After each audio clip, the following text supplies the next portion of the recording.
in the WNBA. If you thought it was Paige, not anymore. If you thought it was Asia, get real. If you thought it was Angel, once upon a time. Nobody in the WNBA is a bigger star. Sophie Cunningham has officially surpassed Paige Bueckers in Instagram followers. Let that sink in for a second. A role player averaging 9 points per game now has a bigger social media following than the most high college prospect since Caitlin Clark. We're not talking about a small difference either. Cunningham reached 3.2 million followers with fewer total posts than Bueckers' 3.1 million. And if you think this is only about social media numbers, you're missing what's really happening here. Because what happened in Portland on May 15, 2024 proves something the WNBA establishment has been desperately trying to ignore. Sophie Cunningham has become the second biggest star in the league, and she did it by refusing to play by their rules. We should have known that Sophie Cunningham was in for a heater last night as soon as she comes out wearing the Big Bird pants. We should have known once we see her coming out wearing the Big Bird pants. Oh, there's something wrong with this lady. Once she comes out wearing the Big Bird pants, oh, there's something wrong with this lady. Sophie Cunningham shows up to Portland. Loads of support outside. Loads of support. The Big Bird pants. That's what she wore while walking into the Moda Center before a road game in one of the most hostile environments in the WNBA right now. Not a subtle pregame outfit. Not something meant to blend in. Bright yellow Sesame Street pants that practically scream for attention. And here's what you need to understand about that choice. Sophie Cunningham knew exactly what she was walking into. The Indiana Fever's May 15 game in Portland wasn't just another road matchup. This was the belly of the beast. This was an arena packed with fans who had been waiting for months to boo her in person. The context matters here. Portland has become ground zero for a very specific segment of WNBA fans, the kind who show up with certain flags, coordinate social media campaigns, and have made it their mission to decide which players deserve support and which deserve contempt. And Sophie Cunningham? She's been at the top of their target list since late April, when she made comments that many fans interpreted as supporting traditional values while questioning some of the league's social stances. Now, from what was reported before the game, no flags were allowed in this game. Yet somehow, some way, certain flags made their way in. What a shocker. I'm surprised. Nah, not really. Not really. Sophie Cunningham checks in, gets booed, and then right after getting booed, watch her check into the game. The boos rain down immediately. Not polite disagreement, not mild disapproval, full-throated, sustained booing from a significant portion of the crowd, and pay attention to what happens next, because this is where most players would shrink. Most players would try to make themselves smaller, avoid the spotlight, and let the moment pass. Sophie Cunningham does the exact opposite. On the first possession after checking in just 17 seconds of game time, Kelsey Mitchell drives, kicks it out, and there's Cunningham in the corner. She doesn't hesitate, doesn't second guess, catches and shoots in one fluid motion. Swish! Three-pointer. Then she turns to the crowd and lets them know about it. She stares them down. No apology, no backing down, just pure defiance. Loses the handle right to Sophie Cunningham, who knocks in the three and then lets the crowd hear about it. The Fever are so dangerous. Spot to make that one, and another sweet spot. Sophie Cunningham from three. You gotta be all cold-blooded Sophie Cunningham. And then she gets the free throw line, gets booed again.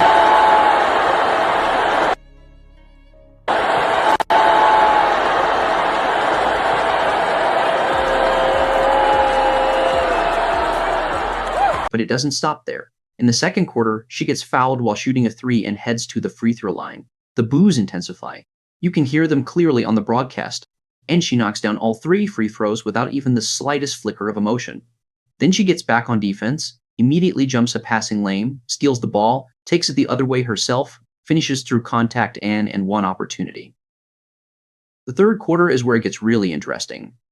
Indiana is up by 6. Portland is making a run, and the crowd is fully invested now. They want to see Cunningham fail. They want to see her rattled. Aliyah Boston gets trapped in the post, kicks it out to the wing.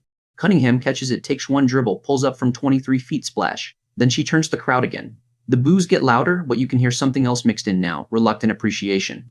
Even the people who hate her are starting to recognize what they're watching. She finished with 14 points on 5 of 8 shooting, including 4 of 6 from three-point range in a hostile road environment while getting booed every time she touched a ball. She shot 62% from the field and 67% from 3. Those aren't just good numbers, they're elite efficiency numbers under maximum pressure. Listening to everybody boo Sophie Cunningham and her just hitting three after three after three after three, I mean, I can't help but to root for her. Can't help but to root for her. And the fact that she stands for something, you want to root for people that also stand for something, right? You also want to root for people that you feel stand for something. Shout out to Sophie Cunningham, standing on what she believes. But after the game is where it's where the feels really get to you. It's where it really gets to you.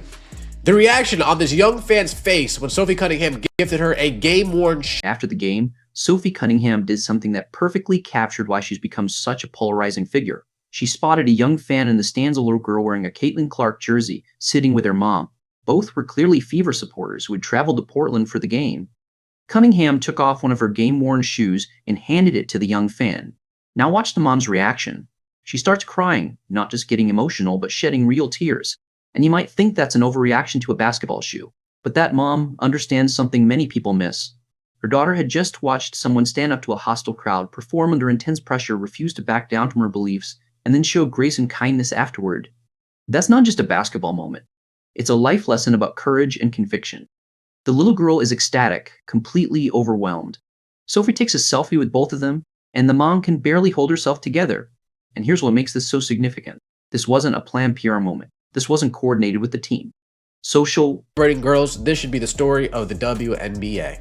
And I will give credit where credit is due here. The Indiana Fever, Stephanie White shrunk like mini-me when pressed about it. Shrunk in the moment. Honey, I shrunk the kids. Stephanie White folded under pressure when she was getting asked about this.